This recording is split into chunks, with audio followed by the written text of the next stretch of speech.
Hello मेरे प्यारे बच्चों, कैसे हो? स्माइल करके दिखाइएगा। तो चलिए, आप स्माइल कर रहे हैं तो बहुत अच्छा लगा। बिना किसी देरी के आज हम आपके लिए लेकर आए हैं आपका फेवरेट चैप्टर, जिसे आप बहुपद कहते हैं। तो बहुपद क्या होता है, कितने प्रकार के होते हैं, किस प्रकार से डिवाइड होते हैं, यह सब हम आप सभी को प्यार के साथ बता चुके हैं। क्यों? क्योंकि इससे पहले मैंने जो वीडियो है इंट्रोडक्शन की बनाई थी, उसमें कंप्लीट जानकारी आपको दी थी कि बहुपद किसे कहते हैं, क्या उसकी पहचान होती है, वो कितने प्रकार के होते हैं। यानी कि उस बहुपद से रिलेटेड जितनी भी जानकारी थी, बेसिक को बेसिक से समझाने की कोशिश मैंने डिटेल में दी है। प्लीज जाके चेक कर लीजिएगा। तो बिना किसी देरी के आज हम नेक्स्ट शुरुआत करने वाले हैं। क्या कुछ होगा यह तो वीडियो के माध्यम से पता चलेगा, अर्थात वीडियो के शुरू से लेकर लास्ट तक आपको देखनी होगी, तभी तो आपको जानकारी कंप्लीट मिलेगी। तो आज हम कंप्लीट और बढ़ाते हैं कंप्लीट जानकारी को। तो प्रश्नावली 1.2.1 है जो कक्षा 9 के लिए है। फुल एनसीईआरटी बेस पर मैं आपको पढ़ा रहा हूँ। ये ऐसा वैसा मैथ नहीं है, फुल एनसीईआरटी है। देखिए, बहुत सारे मैथ ऐसे होते हैं जो अपने अपने नए प्रकाशन के होते हैं, उसमें जो है क्वेश्चन मिलते हैं पर आगे पीछे मिलते हैं। फुल एनसीईआरटी ऐसी है जहां भी आप किसी भी स्टेट से देख रहे होंगे तो वहां आपको बिल्कुल इक्वल मिलेगी। सही है, तो चलिए लेट स्टार्ट। अब देखते हैं पहला क्वेश्चन। पहला क्वेश्चन करा, कौन कौन संख्या एक चर में बहुपद है। अब दो सवाल यहां खड़े हो गए आपके सामने, अगर आपने इंट्रोडक्शन नहीं देखा। सबसे पहला कि चर किसे कहते हैं, यही ना पता। देखा तो देख लेना। बहुपद किसे कहते हैं, ये भी ना पता तो देख लेना, डिस्कशन में लिंक पड़ा है। आया और कौन कौन से नहीं है, यानी कि जो आपको यहाँ कुछ सवाल दिए हुए हैं, first second third fourth fifth, तो ये कह रहा है इनमें चर में बहुपद है और कौन कौन से नहीं है। ये हाँ ना का कह रहा है, पर आगे कितने कंडीशन कही है, कारण के साथ उत्तर बताना। यानी कि ऐसा ना सीधा थोपना, लो हाँ या ना।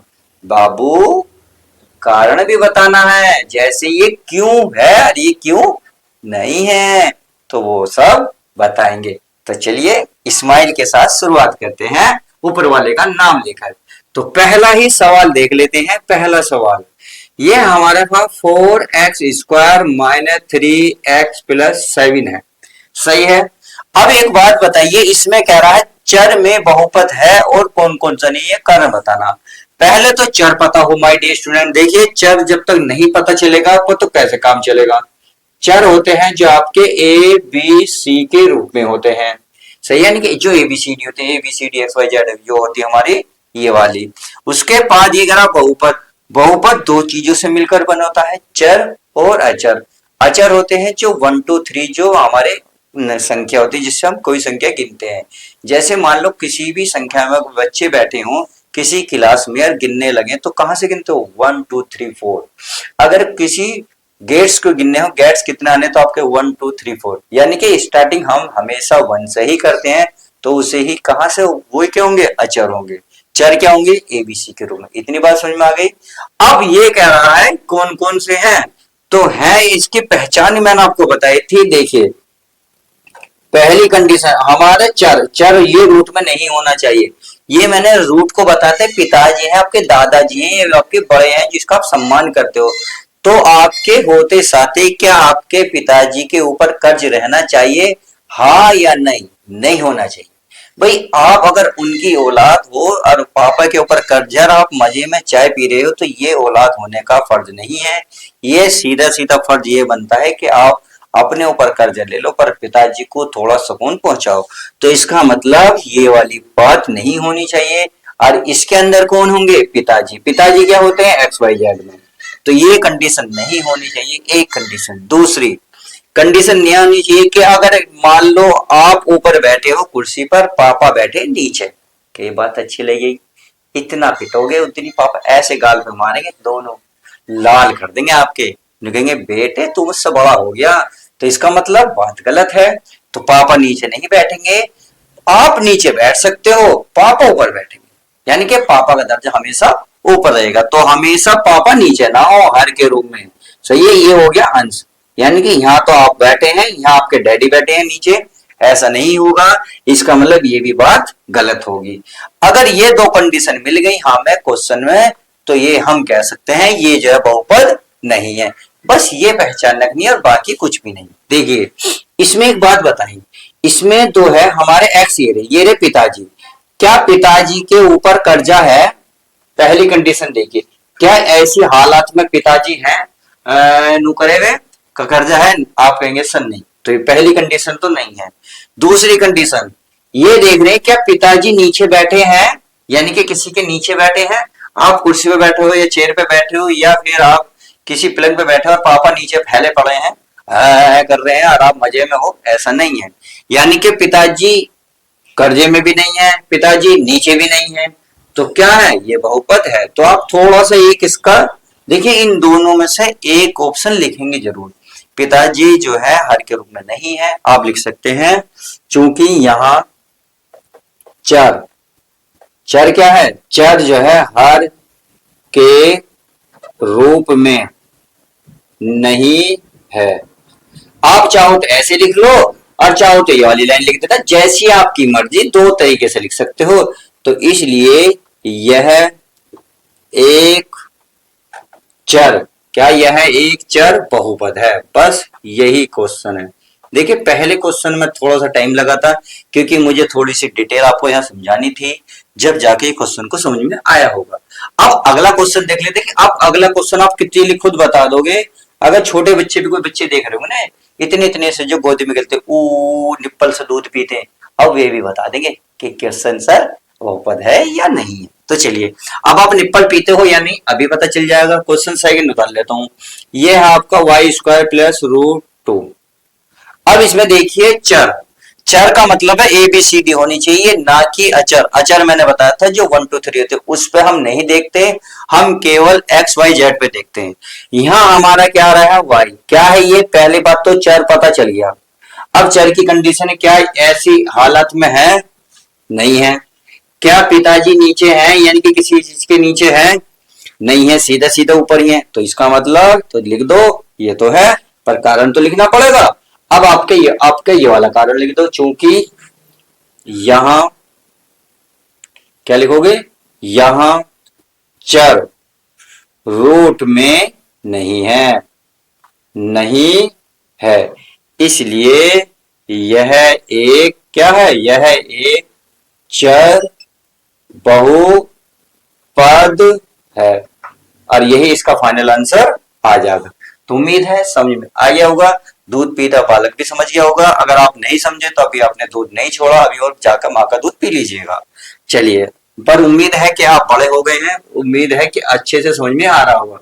देखिए क्वेश्चन इतने इजी से कराने की कोशिश कर रहा हूं। देखिए दूध पीने का मतलब यह है कि बच्चा बुद्धू से बुद्धू भी इन सवालों को बड़े डिटेल से समझ लेगा। जिस बच्चों ने मेरी इंट्रोडक्शन वीडियो को कंप्लीट देखा है, तो वो मैं यकीन से कह सकता हूं मेरे करने से पहले इसका वो आंसर दे रहा होगा। जिस बच्चों ने नहीं देखी है, जो बच्चे हमसे अभी पहली बार जुड़े हैं, तो प्लीज पहले चैनल को सब्सक्राइब करें, वीडियो को लाइक करें और मेरे इंट्रोडक्शन वीडियो को पहले देख लें। चलिए तीसरे क्वेश्चन देखते हैं। अब तीसरा क्वेश्चन बताइए, आप थोड़ी सी दिमाग की मेहनत है। अब देखिए, क्या ABCD में T आ रहा है? ABCD में T आता है, बिल्कुल आता है। क्या हमारा रूट के अंदर ऐसी हालत में है? आप कहेंगे सर बिल्कुल है, T तो दिख रहा ना, क्योंकि हमें दो से मतलब नहीं, दो तो मैथ का अंक है, मैथ से नहीं लेते हम लेते हैं केवल ABCD वाले से। तो ABCD में ये तो है या नहीं है, परंतु ये नहीं होना चाहिए। परंतु पापा तो है ऐसे में तो हालत पापा की खराब है, तो ये नहीं है। तो रीजन क्या लिखोगे? चूंकि यहां क्या लिखोगे? यहां चर है ना, चर होता है ABCD, यानी कि T किसमें है? रूट में है, इसलिए यह चर एक बहुपद नहीं है। बस आंसर हो गया, समझ में आ गया? अच्छी बात है, लाइक कर दीजिएगा। हंसते हंसते कट जाए रस्ते। चलिए कर लेते हैं। देखिए मैथ में आपको डरना नहीं है, मैथ बहुत ही आसान सब्जेक्ट है अगर आप ध्यान से पढ़ेंगे। बस इसकी शर्त ये होती है थोड़ा सा आपको कैलकुलेशन आनी चाहिए। फिर मेरा वही एक डायलॉग है, मैथ में अब काहे का डर जब साथ खड़े हैं आपके RP सर। तो चलिए आगे चलते हैं। आगे हमारा कौन सा है? Fifth question. यानी कि ये तो कौन सा था, फोर्थ क्वेश्चन था, नहीं थर्ड क्वेश्चन है ये। चलिए ये आपका फोर्थ क्वेश्चन है। इसमें बताइए ये है या नहीं है। आप कहेंगे सर है या नहीं है बताइए। अब कहेंगे सर बिल्कुल नहीं है। अब मैंने क्यों, रीजन बता दिया है। अब डैडी कहाँ आ गए, नीचे। यहाँ डैडी क्या थे, कर्जे में। यहाँ कहाँ बैठे, नीचे, क्योंकि बेटा बैठा ऊपर पर क्या डैडी बैठे नीचे। क्या ये अच्छा लगता है, नहीं लगता। ऐसी हालत में हर कोई कहेगा अबे क्या औलाद है, बाप नीचे बैठा है बेटा ऊपर बैठा है। तो इसका मतलब ये वाली कंडीशन बन रही है।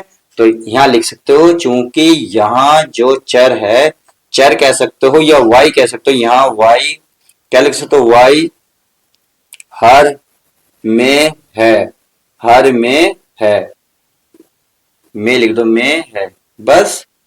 इसलिए यह एक बहुपद, क्या बहुपद नहीं है।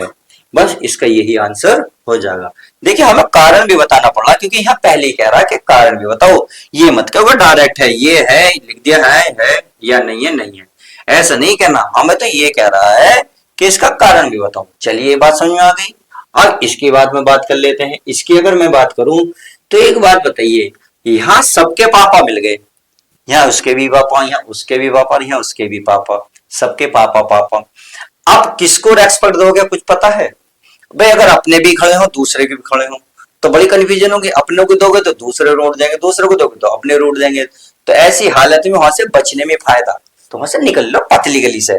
तो यहाँ जब ऐसी कंडीशन निकल मिले कि वहां से पतली गली से निकलने में ही फायदा है। कैसे देखिए, तो यहाँ लिखोगे चूंकि यहाँ चर के रूप में तीन पद दिए हैं, तीन पद दिए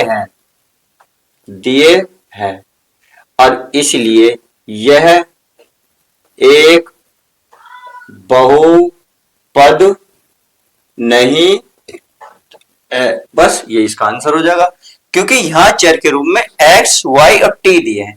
हमें या तो x चाहिए था या y चाहिए था या t चाहिए था। केवल एक होता हमारा चर तो हम इसे डिफाइन कर लेते कि बहुपद है या नहीं है। बट ऐसी कंडीशन में जब भी आपको दो या दो से ज्यादा आपको चर नजर आए तो ऐसी कंडीशन में बहुपद नहीं कह सकते, क्योंकि बहुपद होता है चर और अचर से मिलकर बना होता है। परंतु यहाँ तो सारे अचर चर इन्होंने चर भर दिए। तो ऐसी कंडीशन में क्या होगा, यहाँ चर के रूप में कितने हैं, 1 2 3, क्योंकि एक पहला है x, दूसरा है y, तीसरा है t, तो 3 है। तीनों पद क्या है, चर है, अतः यह बहुपद नहीं है। तो चलिए ये सवाल समझ में आ गया, अच्छी बात है, आपके क्वेश्चन समझ में आ गया। अब मैं इसको रफ करता हूं। अब क्वेश्चन नंबर 2 देखते हैं। नंबर देखते हैं 2। तो 2 क्या कह रहा है, निम्न में से प्रत्येक में x का गुणांक बताइए। x का गुणांक का मतलब देखो, x का गुणांक का मतलब होता का मतलब गुणा, और उसकी गुणा में जो होगा उसको बताना है। कहने का मतलब है जहां आपको x नजर आएगा तो वहां टटोलना है। इसके आगे 1 लिखा हुआ है, 2 लिखा हुआ है, 3 लिखा हुआ है, 4 लिखा हुआ है, पर ये क्या होना चाहिए, गुणा में होना चाहिए। इनमें से अगर कुछ मिल जाता है तो वही इसका फाइनल आंसर हो जाएगा, अगर नहीं मिलता है तो उसका आंसर नहीं होगा। तो चलिए एक कंडीशन ये। दूसरी ये है, जब भी आपको एक्स स्क्वायर नजर आता है अगर उसके आगे कुछ ना लिखा हो तो ध्यान रखना उसके आगे हमेशा क्या होगा, हमेशा 1 होगा। क्या होगा, हमेशा 1 होगा। समझ में आ गई। तो चलिए सवाल देख लेते हैं क्या कहता है। यहाँ निम्न में से प्रत्येक एक्स स्क्वायर का गुणांक, तो यहाँ आपको ये लिख रहा है तो ये गए एक्स स्क्वायर का गुणांक, तो यहाँ लिखेंगे यहाँ एक्स स्क्वायर का गुणांक। बताइए एक्स स्क्वायर का गुणांक क्या है। गुणांक का मतलब है यहाँ गुणा में होना चाहिए कुछ एक्स स्क्वायर। तो ये रहा, देखिए एक्स स्क्वायर ढूंढिए कहाँ है, ये रहा है। और अभी बताया था इसकी गुणा में कुछ भी नहीं है, और जहां कुछ भी नहीं होता वह हमेशा क्या होता है, 1 होता है। क्या होता है, 1 होता है। क्या होता है, 1 होता है। क्या होता है, 1 होता है। क्या होता है, तो बोलो 1 होता है। तो क्या लिखोगे, यहां लिखोगे 1, बस हो गया आंसर। 1 है और यही इसका फाइनल आंसर आ जाएगा। मैं कह रहा हूं छोटे छोटे बच्चे भी अगर इसको देखेंगे ना, बिल्कुल ना समझ में यार वे भी समझ जाएंगे, इतने आसान सवाल है। देखिए अब सेकंड सवाल देखिए, देखिए अभी देख तो अभी कर दोगे, 1 सेकंड नहीं लगने देने कैसे, ये बिल्कुल सेम यही है। 2 minus x minus plus x square, तो एक्स स्क्वायर ये रहा।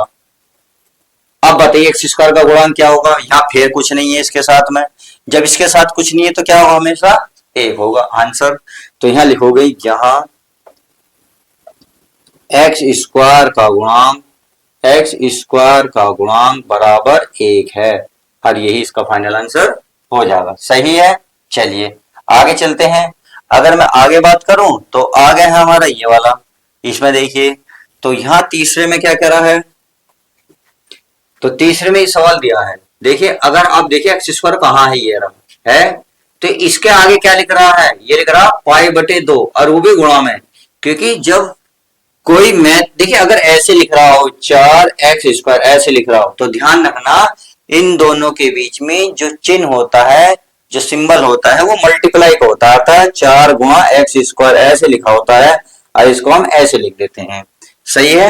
यानी कि जब भी मैथ में आपको ऐसे नजर आवा तो ध्यान रखना ये वाली चीज नजर आती है, ये हमेशा ये चिन्ह जो है लुप्त होता, खत्म होता, दिखता नहीं है। परंतु आंख फाड़ के देखोगे, तीसरी आंख से देखोगे, तो आपको ये सब कुछ नजर आ जाएगा। तो चलिए अब आपको ऐसे लिख रहा होगा तो ध्यान रखना, इसके आगे 4 लिख रहा होगा मल्टीप्लाई में, तो इसके आगे क्या लिख रहा है, पाई बटे में 2, तो यही इसका आंसर हो जाएगा। बस यही लिखोगे, यहाँ एक्स स्क्वायर का गुणांक क्या है बताइए, एक्स स्क्वायर का गुणांक है पाई बटे 2, तो पाई बटे 2, और ये इसका आंसर हो जाएगा। अब चलिए क्वेश्चन नंबर 4 में, 4 में मुझे बताइए क्या, अब ये बताइए यहाँ आपको एक्स स्क्वायर नजर आया, यहाँ एक्स स्क्वायर नजर आया, यहाँ भी आया, क्या एक्स की पावर 2 इसमें कहीं नजर आ रहा है, भाई है ही नहीं। और जब है ही नहीं तो एक्स स्क्वायर का क्या निकालें, कुछ नहीं निकाल सकते। कुछ निकाल सकते हो या नहीं, जो इंसान है ही नहीं उसके बारे में क्या बात करनी। सही है। तो चलिए वही बात है, तो यहाँ कहेंगे यहाँ एक्स स्क्वायर है ही नहीं, यहाँ एक्स स्क्वायर नहीं है, नहीं है, अतः एक्स स्क्वायर का गुणांक नहीं निकाला जा सकता। उम्मीद है समझ में आ गया होगा। तो चलिए ये भी आपको समझ में आ गया। अब क्वेश्चन नंबर चलते हैं, मोस्ट इंपोर्टेंट तीसरा। ये कह रहा है 35 घात के द्विपद का और 100 घात के एक पदीय का एक एक उदाहरण दीजिए। तो जिसकी घात 35 हो उसकी का द्विपद बनाना। अब द्विपद क्या है ये मैं आपको डिटेल में बता चुका हूं, बस हमें ये ध्यान रखना होगा x की घात 35 बनाने में, बस। सही है। दूसरा ये कह रहा द्विपद, द्विपद माने दो पद। दो पद जब होते हैं जब दो कोई आपके अचर के रूप में लिखे हो और बीच में आपका एक प्लस या माइनस का चिन्ह लगा हुआ हो, तो चाहे आप यहाँ माइनस लगा दो या प्लस लगा दो सब चलेगा, और यहाँ कोई कुछ भी चीज लिख दो आपका ये आंसर हो जाएगा। पहला ये, यहाँ बहुत सारे एग्जाम्पल हो गए यार, एक्स वाई की पावर 35 कर लो या जेड की पावर 35 कर लो, ए की पावर 35 कर लो, और उसके साथ मैथ के अंक कोई से भी लिख दो, बस ये कह रहा फिलहाल। तो अगर 100 की घात मान लो, 100 की घात मान लो 100, अगर एक पदी, एक पदी माने सिंगल होना चाहिए, ये हो गया। तो फाइनली हमने इस वीडियो के माध्यम से क्वेश्चन नंबर 1 के सारे पार्ट, क्वेश्चन नंबर 2 के सारे पार्ट तथा क्वेश्चन नंबर 3 के बहुत अच्छे से समझे। अब हम नेक्स्ट वीडियो में जो है क्वेश्चन नंबर जो आगे के बच रहे हैं उनको बड़े डिटेल के साथ आपको पढ़ाएंगे। तो वीडियो कैसी लगी लाइक शेयर करके जरूर बताना, कमेंट्स भी जरूर करना, क्योंकि कमेंट्स का बेसब्री से हमें इंतजार रहता है। तो चलिए आज की वीडियो हम यहीं रोकते हैं, मिलते हैं नेक्स्ट वीडियो में। जब तक के लिए goodbye, take care, love you guys, प्यारे बच्चों मुस्कुराते रहे।